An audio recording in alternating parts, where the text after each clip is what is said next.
اور رات وہیں گزاری۔ ناظرین، وہ جمعہ کی رات تھی۔ صبح کی نماز بھی آپ صلی اللہ علیہ وسلم نے منا میں پڑھی۔ سورج طلوع ہونے کے بعد وہاں سے عرفات کی طرف روانہ ہوئے۔ آپ صلی اللہ علیہ وسلم نے حکم فرمایا کہ میرے لیے اونٹ کے بالوں کا ایک کبا بنا دیا جائے۔ میدان عرفات میں حضور اکرم صلی اللہ علیہ وسلم اس کبے میں ٹھہرے یہاں تک کہ زوال کا وقت ہو گیا۔ اس وقت حضور صلی اللہ علیہ وسلم نے اپنی اونٹنی قصوہ کو لانے کا حکم فرمایا۔ قصوہ پر سوار ہو کر آپ صلی اللہ علیہ وسلم وادی کے اندر پہنچے اور اونٹنی پر بیٹھے بیٹھے ہی مسلمانوں کے سامنے ایک تاریخ ساز خطبہ ارشاد فرمایا۔ ناظرین، اس خطبے کو خطبہ حجۃ الوداع کے نام سے یاد کیا جاتا ہے۔ اس خطبے میں نبی اکرم صلی اللہ علیہ وسلم نے ارشاد فرمایا، لوگو میری بات سنو، دیکھو میں جانتا نہیں کہ اس سال کے بعد اس جگہ میں تم سے کبھی ملوں گا یا نہیں۔ لوگو سن لو، تمہارے خون یعنی تمہاری جانیں اور تمہارے اموال ایک دوسرے پر اپنے رب سے ملنے تک اسی طرح قابل احترام ہیں جس طرح تمہارے لیے یہ دن اور یہ مہینہ قابل احترام ہے۔ دیکھو تم عنقریب اپنے رب سے ملو گے، وہ تم سے تمہارے اعمال کے متعلق سوال کرے گا اور میں ہر عمل کے متعلق تمام احکام تمہیں پہنچا چکا ہوں۔ بس جس کے پاس کسی کی امانت ہو اسے چاہیے کہ وہ اس امانت کو مانگنے پر اسی شخص کے حوالے کر دے جس نے امانت دار سمجھ کر امانت رکھوائی تھی۔ دیکھو ہر قسم کا سود جو کسی کا کسی کے ذمہ تھا ساقط کر دیا گیا ہے، البتہ تمہارا اصل مال تمہارے لیے حلال ہے، نہ تم زیادتی کرو گے اور نہ تمہارے ساتھ زیادتی کی جائے گی۔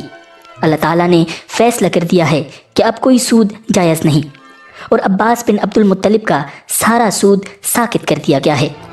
اسلام لانے سے پہلے زمانہ جاہلیت میں جو بھی قتل کا مقدمہ تھا وہ بھی ختم کر دیا گیا ہے، یعنی اب اس کا انتقام نہیں لیا جائے گا، اور سب سے پہلے جو قتل کا بدلہ میں ختم کرتا ہوں وہ ابن ربیعہ بن حارث بن عبد المطلب کا قتل ہے۔ بس یہ پہلا قتل ہے جس سے میں معافی کی ابتدا کر رہا ہوں۔ لوگو غور سے سنو، شیطان اس بات سے مایوس ہو چکا ہے کہ اب اس سرزمین میں کبھی اس کی عبادت کی جائے گی، لیکن اگر اس کی اطاعت کرو گے تو وہ تمہارے ان گناہوں سے جنہیں تم معمولی سمجھتے ہو راضی ہو جائے گا۔ اس لیے تم لوگ دین کے معاملے میں شیطان سے بچتے اور ڈرتے رہو۔ لوگو غور سے سنو، تمہاری عورتوں پر تمہارا حق ہے اور تم پر ان عورتوں کا حق ہے۔ عورتوں کے ساتھ حسن سلوک اور بھلائی کرتے رہو، کیونکہ وہ تمہارے پاس قیدیوں کی طرح ہیں، تم نے انہیں اللہ کی امانت کے طور پر حاصل کیا ہے۔ لوگو میری بات سمجھنے کی کوشش کرو، میں نے تو ہر حکم پہنچا دیا اور تمہارے اندر وہ چیز چھوڑی ہے کہ اگر اسے مضبوطی سے پکڑے رکھا تو کبھی گمراہ نہ ہوگے، اور وہ کھلی ہوئی چیز ہے کتاب اللہ اور سنت رسول اللہ صلی اللہ علیہ وسلم۔ لوگو میری بات سن کر غور کرو، خوب سمجھ لو کہ ہر مسلمان دوسرے مسلمان کا بھائی ہے اور تمام مسلمان بھائی بھائی ہیں، لہٰذا کسی بھی آدمی کے لیے اپنے بھائی کی کوئی چیز بلا اجازت حلال نہیں، ہاں مگر اس وقت جب وہ دل کی خوشی سے کوئی چیز خود دے دے۔ بس تم لوگ اپنے آپ پر کسی بھی حالت میں ظلم مت کرنا۔ لوگو بتاؤ میں نے تبلیغ کا حق ادا کر دیا؟ لوگوں نے جواب میں کہا یقیناً یقیناً۔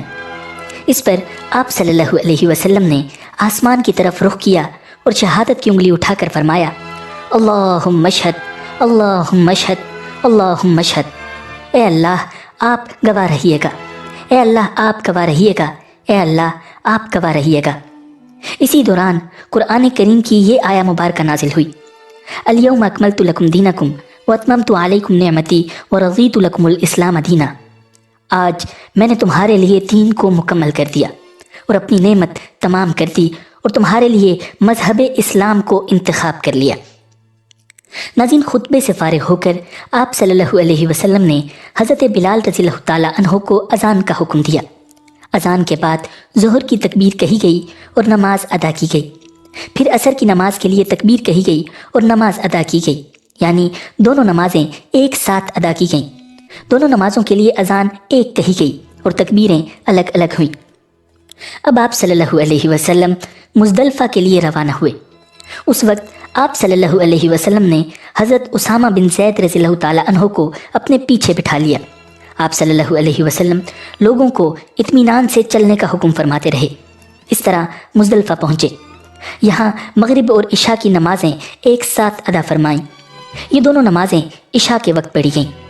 عورتوں اور بچوں کے لیے آپ صلی اللہ علیہ وسلم نے حکم فرمایا کہ آدھی رات کے 1 گھنٹے بعد ہی مزدلفہ سے منا کے لیے روانہ ہو جائیں، تاکہ وہاں ہجوم ہونے سے پہلے شیطان کو کنکریاں مار سکیں۔ فجر کا وقت ہوا تو نبی اکرم صلی اللہ علیہ وسلم نے مزدلفہ میں منہ اندھیرے ہی نماز پڑھائی، پھر سورج نکلنے سے پہلے مزدلفہ سے منا کے لیے روانہ ہوئے۔ پھر اس کے بعد نبی اکرم صلی اللہ علیہ وسلم نے شیطانوں کو کنکریاں ماری۔ ناظرین، اس عمل کو رمی کہتے ہیں۔ یہ کنکریاں مزدلفہ سے چن لی جاتی ہیں۔ ہر کنکری مارتے وقت آپ صلی اللہ علیہ وسلم اللہ اکبر فرماتے رہے۔ یہاں سے فارغ ہو کر منا کے میدان میں تشریف لائے اور دائیں بائیں آگے پیچھے تقریباً 1 لاکھ مسلمانوں کا مجمع تھا۔ مہاجرین قبلہ کے دائیں ہاتھ، انصار بائیں ہاتھ اور بیچ میں عام مسلمانوں کی صفیں تھیں۔ نبی اکرم صلی اللہ علیہ وسلم اونٹنی پر سوار تھے۔ حضرت بلال رضی اللہ تعالیٰ عنہ کے ہاتھ میں اونٹنی کی مہار تھی۔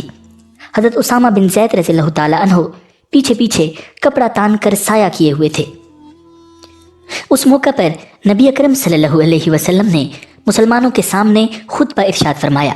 اس میں ایک دوسرے کے مال اور عزت کو حرام قرار دیا۔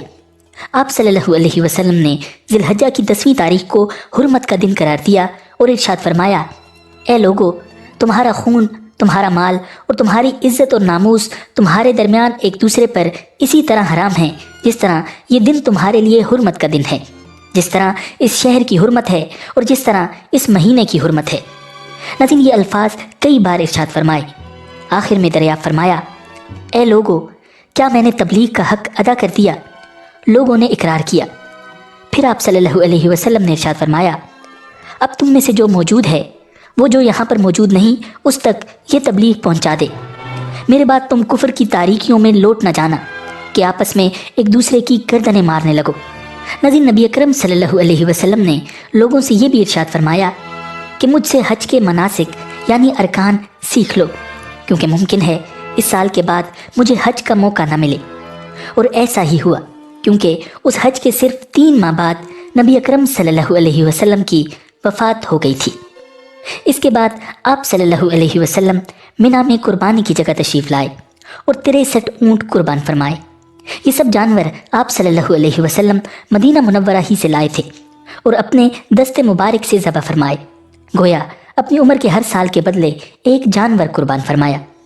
قربانی کے گوشت میں سے آپ صلی اللہ علیہ وسلم کے لیے کچھ گوشت پکایا گیا اور آپ صلی اللہ علیہ وسلم نے تناول فرمایا۔ باقی اونٹوں کو ذبح کرنے کے لیے آپ صلی اللہ علیہ وسلم نے حضرت علی رضی اللہ تعالیٰ عنہ کو حکم فرمایا۔ کل 100 اونٹ تھے۔ اس طرح 37 اونٹ حضرت علی رضی اللہ تعالیٰ عنہ نے ذبح فرمائے۔ حضور اکرم صلی اللہ علیہ وسلم نے ان جانوروں کا گوشت اور دوسری چیزیں لوگوں میں تقسیم کرنے کا حکم فرمایا۔ قربانی سے فارغ ہونے کے بعد آپ صلی اللہ علیہ وسلم نے سر منڈوایا۔ سر مبارک کے بال صحابہ کرام میں تقسیم کیے گئے۔ اس وقت نبی اکرم صلی اللہ علیہ وسلم نے دعا فرمائی، اے اللہ، سر منڈوانے والوں کی مغفرت فرما۔ سر منڈوانے کے بعد نبی اکرم صلی اللہ علیہ وسلم کو حضرت عائشہ صدیقہ رضی اللہ تعالیٰ عنہا نے خوشبو لگائی۔ اب حضور صلی اللہ علیہ وسلم مکہ جانے کے لیے سواری پر تشریف فرما ہوئے۔ مکہ پہنچ کر ظہر سے پہلے طواف کیا۔ یہ طواف افاضہ تھا جو حج میں فرض ہے، اس کے بغیر حج نہیں ہوتا۔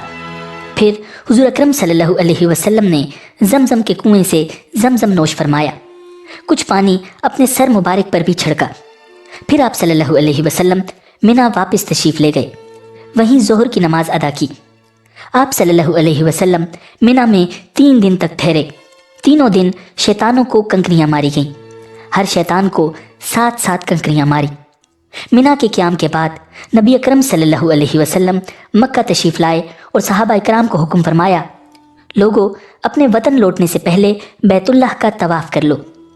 ناظرین، اسے طواف وداع کہتے ہیں، یعنی رخصت ہوتے وقت کا طواف، اور یہ ہر حاجی پر واجب ہے۔ ناظرین، طواف وداع کے بعد 13 ذی الحجہ کو نبی اکرم صلی اللہ علیہ وسلم مدینہ منورہ کی طرف روانہ ہوئے۔ واپسی کے سفر میں غدیر خم نامی تالاب کے مقام پر نبی اکرم صلی اللہ علیہ وسلم نے اپنے صحابہ کو جمع فرمایا۔ ان کے سامنے یہ خطبہ ارشاد فرمایا، اے لوگو، میں بھی بشر ہوں، ممکن ہے کہ خدا کا فرشتہ جلد آ جائے اور مجھے قبول کرنا پڑے۔ میں تمہارے درمیان دو بھاری چیزیں چھوڑتا ہوں، ایک خدا کی کتاب جس کے اندر ہدایت اور روشنی ہے، خدا کی کتاب کو مضبوطی سے پکڑو، اور دوسری چیز میرے اہل بیت ہیں، میں اپنے اہل بیت کے بارے میں تمہیں خدا کو یاد دلاتا ہوں۔ پھر حضرت علی کرم اللہ وجہ الکریم کے بارے میں ارشاد فرمایا، جس کو میں محبوب ہوں علی بھی اس کو محبوب ہونا چاہیے۔ الہی، جو علی سے محبت رکھے اس سے تو بھی محبت رکھ، اور جو علی سے عداوت رکھے اس سے تو بھی عداوت رکھ۔ ناظرین، اس سفر سے واپسی پر نبی اکرم صلی اللہ علیہ وسلم نے راستے میں ذوالحلیفہ کے مقام پر رات بسر فرمائی اور پھر صبح کے وقت مدینہ منورہ میں داخل ہوئے۔ ناظرین، سن 11 ہجری میں پیر کے دن، جبکہ ماہ سفر کی آخری تاریخیں تھیں، نبی اکرم صلی اللہ علیہ وسلم نے رومیوں کی عظیم سلطنت کے خلاف تیاری کا حکم فرمایا۔ اس سے اگلے روز نبی اکرم صلی اللہ علیہ وسلم نے حضرت اسامہ بن زید رضی اللہ تعالیٰ عنہ کو بلا کر فرمایا، اس مقام کی طرف بڑھو جہاں تمہارے والد شہید ہوئے تھے، اور اس علاقے کو اسلامی شہ سواروں سے پامال کر دو۔ میں تمہیں اس لشکر کا امیر بناتا ہوں۔ نہایت تیزی سے سفر کر کے اپنی منزل کی طرف بڑھو تاکہ جاسوسوں کی اطلاعات سے پہلے دشمن کے سر پر پہنچ جاؤ۔ اگر اللہ تعالیٰ تمہیں ان پر فتح عطا فرمائے تو ان لوگوں کے درمیان زیادہ دیر مت ٹھہرنا اور اپنے ساتھ جاسوس اور مخبر لے جانا۔ ناظرین، اگلے روز بدھ کے دن نبی اکرم صلی اللہ علیہ وسلم کے سر مبارک میں درد شروع ہو گیا، اس کے بعد بخار بھی ہو گیا۔ جمعرات کے دن آپ صلی اللہ علیہ وسلم نے تکلیف کے باوجود اپنے دست مبارک سے حضرت اسامہ رضی اللہ تعالیٰ عنہ کو پرچم بنا کر دیا، پھر فرمایا، اللہ کا نام لے کر اس کے راستے میں جہاد کے لیے جاؤ، اور جن لوگوں نے اللہ کے ساتھ کفر کیا ہے ان سے جنگ کرو۔ حضرت اسامہ بن زید رضی اللہ تعالیٰ عنہ اپنا پرچم لے کر اسلامی لشکر کے ساتھ روانہ ہوئے۔ وہ اس وقت بالکل نوجوان تھے۔ اس نوجوانی کی حالت میں نبی اکرم صلی اللہ علیہ وسلم نے انہیں لشکر کا سالار مقرر فرمایا تھا، جبکہ صحابہ کرام رضی اللہ تعالیٰ عنہم میں بڑے بڑے ممتاز اور تجربہ کار لوگ موجود تھے۔ اس بنیاد پر صحابہ کرام رضی اللہ تعالیٰ عنہم میں سے کچھ حضرات نے اس بات کو محسوس کیا کہ جب اتنے بڑے اور تجربہ کار حضرات موجود ہیں تو ایک نوعمر کو سپہ سالار کیوں مقرر فرمایا گیا؟ جب آپ صلی اللہ علیہ وسلم کو ان باتوں کی خبر ہوئی تو سخت ناراض ہوئے، یہاں تک کہ اسی وقت اپنے حجرہ مبارک سے باہر تشریف لائے۔ اس وقت آپ صلی اللہ علیہ وسلم کے سر مبارک پر پٹی بندھی ہوئی تھی اور بدن مبارک پر ایک چادر تھی۔ آپ صلی اللہ علیہ وسلم مسجد میں داخل ہوئے اور منبر پر تشریف لائے، اللہ کی حمد و ثنا بیان فرمائی، پھر صحابہ کرام کو خطاب فرمایا، لوگوں، یہ کیسی باتیں ہیں جو اسامہ کو امیر بنانے پر تم لوگوں کی طرف سے مجھ تک پہنچی ہیں؟ اس سے پہلے جب میں نے اسامہ کے والد کو امیر بنایا تھا تو اس وقت بھی اس قسم کی کچھ باتیں سننے میں آئی تھیں۔ قسم ہے اللہ عز و جل کی کہ وہ یعنی زید بن حارثہ امیر بننے کے لیے موزوں ترین آدمی تھے، اور اب ان کے بعد ان کا بیٹا امیر بننے کے لیے موزوں ترین ہے۔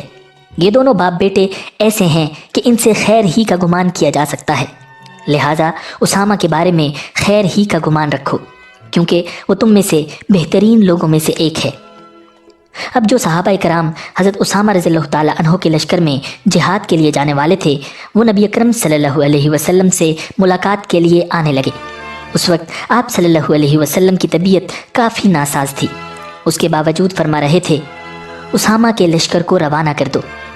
اپنی طبیعت کی خرابی کے پیش نظر آپ صلی اللہ علیہ وسلم نے حضرت ابوبکر صدیق رضی اللہ تعالیٰ عنہ کو لشکر کے ساتھ جانے سے روک دیا تھا اور انہیں حکم فرمایا تھا کہ وہ لوگوں کو نمازیں پڑھائیں۔ ناظرین، اتوار کے روز آپ صلی اللہ علیہ وسلم کی تکلیف میں اضافہ ہو گیا۔ حضرت اسامہ رضی اللہ تعالیٰ عنہ اپنے لشکر کے ساتھ مدینہ منورہ سے باہر ٹھہر گئے تھے۔ وہاں سے آپ صلی اللہ علیہ وسلم کی ملاقات کے لیے آئے۔ جب وہ آپ صلی اللہ علیہ وسلم کے حجرہ مبارک میں داخل ہوئے تو آپ صلی اللہ علیہ وسلم آنکھیں بند کیے نڈھال سی حالت میں لیٹے ہوئے تھے۔ حضرت اسامہ رضی اللہ تعالیٰ عنہ نے آہستہ سے آپ صلی اللہ علیہ وسلم کا سر مبارک دبایا اور پیشانی کو بوسہ دیا۔ آپ صلی اللہ علیہ وسلم نے کوئی بات نہ کی، دونوں ہاتھ اوپر کی طرف اٹھائے اور ان کو اسامہ پر رکھ دیا۔ حضرت اسامہ رضی اللہ تعالیٰ عنہ سمجھ گئے کہ آپ صلی اللہ علیہ وسلم ان کے لیے دعا فرما رہے ہیں۔ اس کے بعد اسامہ رضی اللہ تعالیٰ عنہ پھر اپنے لشکر میں لوٹ آئے۔ اسلامی لشکر روانہ ہونے کی تیاری کر رہا تھا کہ مدینہ منورہ سے پیغام ملا کہ نبی اکرم صلی اللہ علیہ وسلم کی طبیعت ناساز ہو گئی ہے، آپ نہ جائیں۔ اس طرح یہ لشکر روانہ نہ ہو سکا۔ ناظرین، طبیعت خراب ہونے سے پہلے ایک روز نبی اکرم صلی اللہ علیہ وسلم آدھی رات کے وقت قبرستان بقیع میں تشریف لے گئے اور وہاں ہر مومن کے لیے مغفرت کی دعا فرمائی۔ قبرستان سے واپس لوٹے تو سر مبارک میں شدید درد شروع ہو گیا۔ حضور صلی اللہ علیہ وسلم نے سیدہ عائشہ صدیقہ رضی اللہ تعالی عنہا کو سر درد کے بارے میں بتایا۔ انہوں نے سر دبانا شروع کیا۔ سر درد کے ساتھ بخار بھی شروع ہو گیا۔ مرض شروع ہونے کے بعد بھی آپ صلی اللہ علیہ وسلم اپنی تمام ازواج کے ہاں باری کے مطابق تشریف لے جاتے تھے۔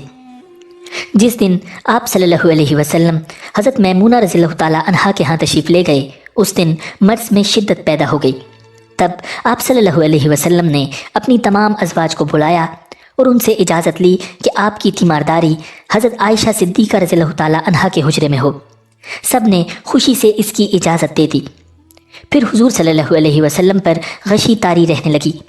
بخار کی شدت زیادہ ہوئی تو آپ صلی اللہ علیہ وسلم نے مختلف کنوؤں سے 7 مشکیں پانی منگوائیں اور اپنے اوپر ڈالنے کا حکم فرمایا۔ نبی اکرم صلی اللہ علیہ وسلم پر ان 7 مشکوں کا پانی ڈالنا شروع کیا گیا، یہاں تک کہ آپ صلی اللہ علیہ وسلم نے خود ہی فرمایا، بس کافی ہے۔ ناظرین، زندگی کے ان آخری ایام میں آپ صلی اللہ علیہ وسلم فرمایا کرتے تھے، اے عائشہ، مجھے خیبر میں جو زہر دیا گیا تھا اس کی تکلیف میں اب محسوس کرتا ہوں۔ اس کا مطلب ہے کہ آخری دنوں میں اس زہر کا اثر دوبارہ ظاہر ہو گیا تھا۔ پانی اپنے اوپر ڈلوانے کے بعد آپ صلی اللہ علیہ وسلم حجرہ مبارک سے باہر نکلے۔ اس وقت بھی آپ صلی اللہ علیہ وسلم کے سر مبارک پر پٹی بندھی ہوئی تھی۔ سب سے پہلے آپ صلی اللہ علیہ وسلم نے شہدائے احد کے لیے دعا مانگی۔ بہت دیر تک ان کے لیے دعا فرماتے رہے۔ پھر ارشاد فرمایا، اللہ تعالیٰ نے اپنے بندوں میں سے ایک بندے کے سامنے ایک طرف دنیا رکھی اور دوسری طرف وہ سب کچھ رکھا جو اللہ تعالیٰ کے پاس ہے۔ پھر اس بندے کو اختیار دیا کہ وہ ان دونوں چیزوں میں سے کوئی ایک چن لے۔ اس بندے نے اپنے لیے وہ پسند کیا جو اللہ تعالیٰ کے پاس ہے۔ حضرت ابوبکر صدیق رضی اللہ تعالیٰ عنہ ان باتوں کا مطلب فوراً سمجھ گئے کہ آپ صلی اللہ علیہ وسلم کی ان سے مراد اپنی ذات ہے۔ چنانچہ رونے لگے اور عرض کیا، اے اللہ کے رسول، ہم اپنی جانیں اور اپنی اولادیں آپ پر قربان کر دیں گے۔ آپ صلی اللہ علیہ وسلم نے انہیں روتے ہوئے دیکھ کر فرمایا، ابو بکر، خود کو سنبھالو۔ پھر لوگوں سے مخاطب ہو کر ارشاد فرمایا، لوگوں، ساتھ دینے کے اعتبار سے اور اپنی دولت خرچ کرنے کے اعتبار سے جس شخص کا مجھ پر سب سے زیادہ احسان ہے وہ ابو بکر ہیں۔ پھر آپ صلی اللہ علیہ وسلم نے مہاجرین سے ارشاد فرمایا، اے مہاجرین، انصار کے ساتھ نیک سلوک کرنا، خیر کا سلوک کرنا، کیونکہ یہ لوگ میری پناہ گاہ تھے، ان کے پاس مجھے ٹھکانہ ملا، اس لیے ان کی بھلائیوں کے بدلے میں ان کے ساتھ بھلائی کرنا اور ان کی برائیوں سے درگزر کرنا۔ اتنا فرمانے کے بعد آپ صلی اللہ علیہ وسلم ممبر سے اتر آئے۔ ناظرین، یہاں تک اگر آپ کو یہ ویڈیو پسند آئی ہے تو ویڈیو کو لائک کیجئے تاکہ اور بھی لوگوں تک یہ ویڈیو پہنچ سکے اور ثواب میں آپ کا بھی حصہ شامل ہو سکے۔ اپنے مرض وفات میں نبی اکرم صلی اللہ علیہ وسلم نے حضرت ابوبکر صدیق رضی اللہ تعالی عنہ کو حکم دیا کہ وہ نماز پڑھائیں۔ وہ نماز عشاء کی تھی۔ واقعہ کچھ یوں ہے کہ جب حضرت بلال رضی اللہ تعالی عنہ نے اذان دی تو آپ صلی اللہ علیہ وسلم نے ارشاد فرمایا، میرے لیے برتن میں پانی لاؤ۔ آپ صلی اللہ علیہ وسلم نے وضو کیا، پھر مسجد میں جانے کا ارادہ فرمایا مگر غشی طاری ہو گئی۔ کچھ دیر بعد افاقہ ہوا تو دریافت فرمایا، کیا لوگوں نے نماز پڑھ لی؟ صحابہ کرام نے عرض کیا، لوگ آپ کا انتظار کر رہے ہیں۔ اس وقت آپ صلی اللہ علیہ وسلم نے پھر پانی لانے کا حکم دیا، وضو کیا، پھر مسجد میں جانے کا ارادہ فرمایا، لیکن پھر غشی طاری ہو گئی۔ اس کے بعد پھر افاقہ ہوا تو پوچھا، کیا لوگوں نے نماز پڑھ لی؟ صحابہ کرام نے پھر عرض کیا، نہیں، لوگ آپ کا انتظار کر رہے ہیں۔ اب پھر آپ صلی اللہ علیہ وسلم نے وضو کیا، نماز کا ارادہ فرمایا، لیکن غشی طاری ہو گئی۔ افاقہ ہونے پر آپ صلی اللہ علیہ وسلم نے پھر یہی پوچھا اور آپ صلی اللہ علیہ وسلم کو یہی بتایا گیا۔ تب آپ صلی اللہ علیہ وسلم نے حضرت ابوبکر صدیق رضی اللہ تعالی عنہ کو حکم بھیجا کہ وہ مسلمانوں کو نماز پڑھائیں۔ حضرت ابوبکر صدیق رضی اللہ تعالی عنہ کو جب یہ حکم ملا تو انہوں نے حضرت عمر فاروق رضی اللہ تعالی عنہ سے فرمایا، اے عمر، تم نماز پڑھا دو۔ اس پر حضرت عمر رضی اللہ تعالی عنہ نے عرض کیا، آپ اس کے زیادہ حقدار ہیں، آخر حضرت ابوبکر صدیق رضی اللہ تعالیٰ عنہ نے نماز پڑھائی۔ اس کے بعد آپ صلی اللہ علیہ وسلم کی وفات تک حضرت ابوبکر صدیق رضی اللہ تعالیٰ عنہ ہی نمازیں پڑھاتے رہے۔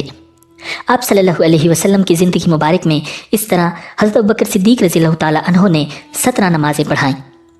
اس دوران صبح کی ایک نماز میں آپ صلی اللہ علیہ وسلم ان کی امامت میں دوسری رکعت میں شریک ہوئے اور اپنی پہلی رکعت بعد میں ادا فرمائی۔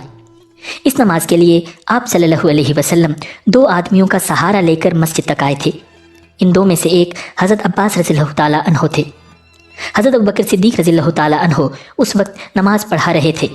انہوں نے آپ صلی اللہ علیہ وسلم کو تشریف لاتے دیکھا تو فوراً پیچھے ہٹنے لگے تاکہ آپ صلی اللہ علیہ وسلم امامت فرمائیں، مگر آپ صلی اللہ علیہ وسلم نے انہیں اشارہ سے فرمایا کہ پیچھے نہ ہٹیں۔ پھر آپ صلی اللہ علیہ وسلم نے اپنے دونوں ساتھیوں کو حکم دیا تو انہوں نے آپ صلی اللہ علیہ وسلم کو حضرت ابوبکر صدیق رضی اللہ تعالیٰ عنہ کے بائیں جانب بٹھا دیا۔ اس طرح حضرت ابوبکر صدیق رضی اللہ تعالیٰ عنہ نے کھڑے ہو کر نماز ادا کی۔ ان کے پیچھے باقی تمام صحابہ نے بھی کھڑے رہ کر نماز ادا کی اور آپ صلی اللہ علیہ وسلم نے بیٹھ کر نماز پوری فرمائی۔ امام ترمذی رحمہ اللہ نے لکھا ہے کہ آپ صلی اللہ علیہ وسلم نے حضرت ابوبکر صدیق رضی اللہ تعالیٰ عنہ کے پیچھے 3 مرتبہ نماز پڑھی۔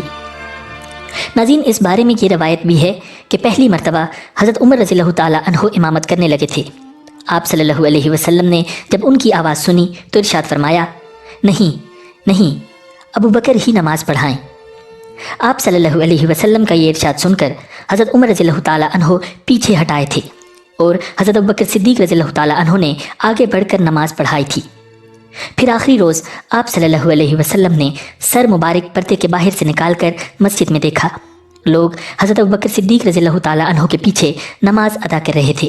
یہ دیکھ کر آپ صلی اللہ علیہ وسلم مسکرا دیے۔ یہ دن پیر کا دن تھا، وہی دن جس میں آپ صلی اللہ علیہ وسلم نے وفات پائی۔ مسکرا کر صحابہ کرام کو دیکھنے کے بعد آپ صلی اللہ علیہ وسلم نے پردہ گرا دیا۔ اس وقت لوگوں نے محسوس کیا کہ حضور صلی اللہ علیہ وسلم کی طبیعت اب پہلے سے بہت بہتر ہے اور یہ کہ آپ صلی اللہ علیہ وسلم کی تکلیف میں کمی ہو گئی ہے۔ سو آپ کے آس پاس موجود صحابہ اپنے گھروں کو چلے گئے۔ حضرت ابوبکر صدیق رضی اللہ تعالیٰ عنہ بھی مدینہ منورہ کے قریب مسک نامی دیہات چلے گئے، جہاں ان کی دوسری زوجہ محترمہ کا گھر تھا۔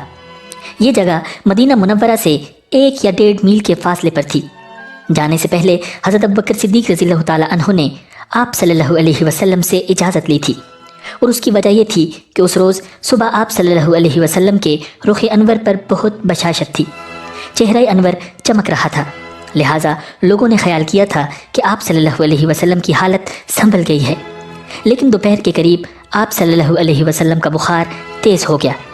یہ خبر سنتے ہی تمام ازواج مطہرات پھر آپ صلی اللہ علیہ وسلم کے پاس آ گئیں۔ آپ صلی اللہ علیہ وسلم پر اس وقت بار بار غشی طاری ہو رہی تھی۔ ہوش میں آتے تو فرماتے، میں اپنے رفیق اعلیٰ کی بارگاہ میں حاضر ہونا چاہتا ہوں۔ حضرت عائشہ صدیقہ رضی اللہ تعالیٰ عنہا نے رسول اللہ صلی اللہ علیہ وسلم کا سر مبارک گود میں رکھ کر آپ کو سہارا دیا ہوا تھا۔ آس پاس اس وقت صرف اہل خانہ ہی تھے۔ اس دوران پیغمبر آخر الزماں صلی اللہ علیہ وسلم کی زبان مبارک سے نکلا، اولئک الذین انعم اللہ علیہم من النبیین والصدیقین والشہداء والصالحین، ان لوگوں کے ساتھ جن پر اللہ تعالیٰ نے انعام فرمایا، انبیاء، صدیقین، شہداء، صالحین۔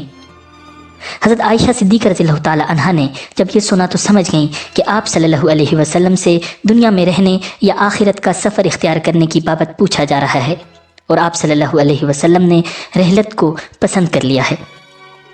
ناظرین، اب جان کنی کے آثار ظاہر ہونے لگے۔ آخری لمحات میں رسول اللہ صلی اللہ علیہ وسلم آہستہ آہستہ یہ فرما رہے تھے، الصلاۃ وما ملکت ایمانکم، نماز کا اہتمام کرنا، ماتحتوں اور کمزوروں کا خیال رکھنا۔ آپ صلی اللہ علیہ وسلم یہ الفاظ دہراتے رہے، یہاں تک کہ آواز پست ہوتی چلی گئی، صرف ہونٹ ہلتے دکھائی دیتے رہے۔ حضرت عائشہ صدیقہ رضی اللہ تعالیٰ عنہا سورۃ الفلق اور سورہ ناس پڑھ کر آپ صلی اللہ علیہ وسلم پر دم کرنے لگی۔